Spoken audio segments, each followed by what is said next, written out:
If Jesus is not God, then explain this. Why did people die for him, willingly, fearlessly, knowing it would cost them everything?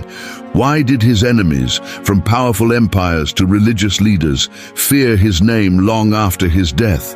Why has his influence outlasted kings, kingdoms, and even entire civilizations? If he was just a man, why did history split in two, BC and AD, because of him? Why do billions still follow him today, across every culture, language, and nation? For those who claim that Jesus is just another prophet and not God, you need to explain some things. I will break them down into 6 points, and we will begin with point number 1. Jesus didn't leave room for interpretation. He didn't just claim to be a prophet or a teacher. He claimed to be God. Before Abraham was, I am. John 8, verse 58.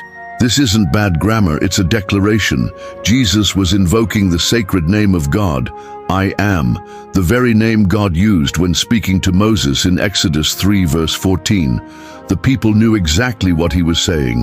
That's why they picked up stones to kill him on the spot, not for blasphemy against a prophet, but for claiming to be God. So here's the paradox. If Jesus claimed to be God, there are only 3 possibilities. 1, he was lying. But why die for a lie? Why allow yourself to be tortured, crucified, and executed when you could have saved yourself with a single word? 2, he was delusional. But how could a madman's teachings transform the world, inspire moral revolutions, and shape entire civilizations for over 2,000 years?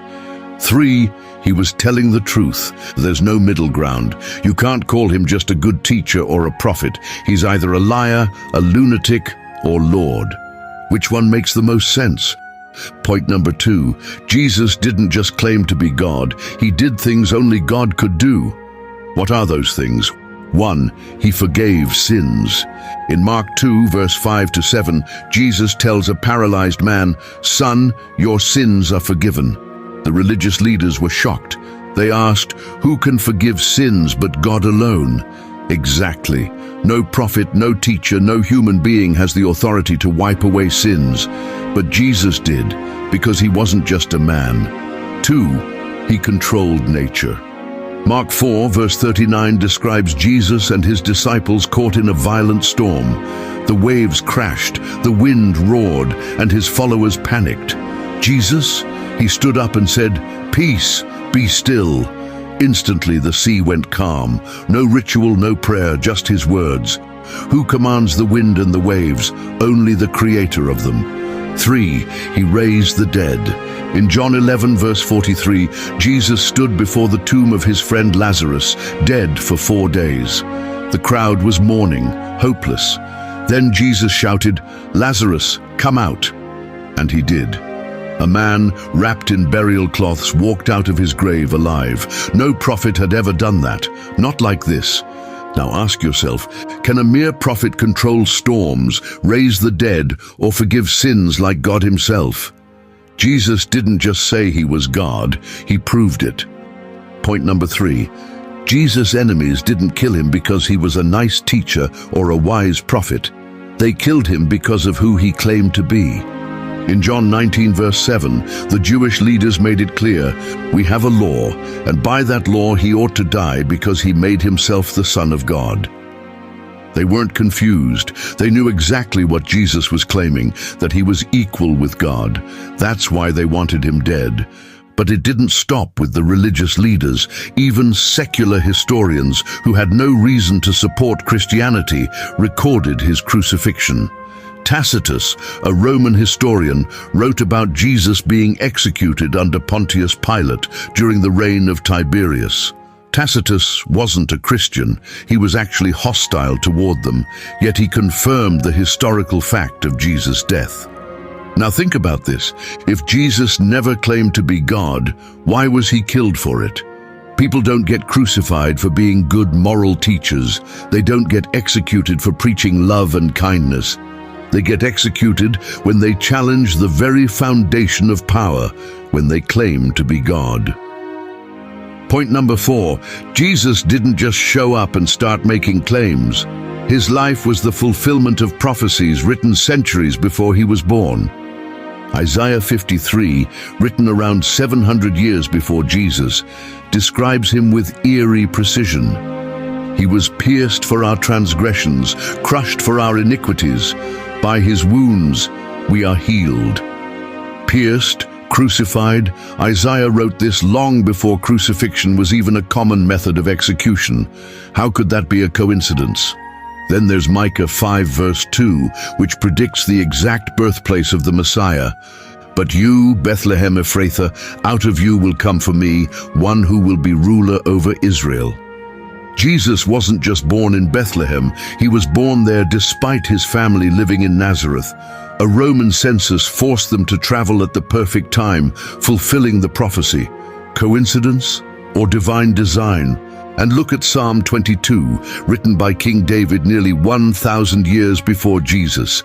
They pierced my hands and my feet. They divide my clothes among them and cast lots for my garment.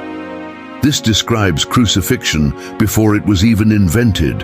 David had never seen it, but he wrote about it, detail for detail, as if he had witnessed the crucifixion of Jesus himself. Coincidence? Impossible. These prophecies were written long before Jesus walked the earth, and yet he fulfilled them all. Point number 5. After Jesus' death, his followers were terrified, hiding behind locked doors, afraid they'd be next. They were scared, defeated, and hopeless. But something changed. Suddenly, these same men became bold, fearless, and unstoppable. They walked straight into hostile cities, faced angry mobs, torture, and even execution, all proclaiming the same message: Jesus is alive. What could cause that transformation? People don't willingly suffer and die for something they know is a lie. Sure, someone might die for what they believe is true, but the apostles claimed they saw Jesus with their own eyes after his death. They weren't spreading second-hand stories, they were eyewitnesses. Would you die for a lie, something you made up? Not one of them cracked under pressure, not one recanted even when faced with crucifixion, beheading, or being burned alive. And here's the kicker: Christianity exploded across the Roman Empire without armies, without political power, without violence. Unlike other religions that spread through conquest, Christianity grew through the courage of martyrs and the power of a message, one that claimed a crucified man rose from the dead. In just a few centuries, that message toppled paganism, reshaped history, and reached every corner of the world. How? Because something extraordinary happened. Point number 6. Everything comes down to this: the resurrection. It's not just the centerpiece of Christianity, it's the ultimate proof. Without it, none of this makes sense. It is not a hoax. Several historical facts prove it. Fact number 1, the tomb was empty. Everyone agrees, Romans, Jews, Christians, the body of Jesus was gone. If the Romans or Jewish leaders had it, they would have paraded it through the streets to crush the movement instantly. But they couldn't, because the tomb was empty. Fact number 2, eyewitnesses claimed to see him alive, not just 1 or 2 people hallucinating. Over 500 witnesses saw Jesus after his death. He appeared to more than 500 brothers at one time, Paul writes in 1 Corinthians 15 verse 6, and Paul even challenges skeptics to ask them, because many were still alive when he wrote it. Fact number 3, even his enemies believed. Paul hated Christians, he hunted them down. But one encounter with the risen Jesus changed everything. He became Christianity's greatest missionary. What can explain that level of transformation? Now let's challenge the common counter-theories. The body was stolen. By who? The Romans. They wanted to stop Christianity, not help it. The Jewish leaders? Same reason. They wanted Jesus forgotten. The disciples? These same scared men suddenly risked their lives for a lie. People don't die for something they know is fake. None of it adds up unless he really rose. And if he did, it changes everything, and it is evident. Lastly, if Jesus is not God, explain the prophecies written centuries before his birth, fulfilled in exact detail. Explain the miracles, commanding storms, raising the dead, forgiving sins, things only God can do. Explain the empty tomb. The body was never found. No one could produce it. Not his friends, not his enemies.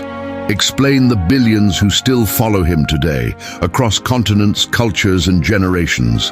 A movement that transformed the world without armies, without politics, without power, just the power of the truth. But don't take my word for it. Search the evidence. History doesn't lie. And be warned, many who set out to disprove Jesus ended up believing in him. If Jesus is not God, then explain these things. See you in the next video.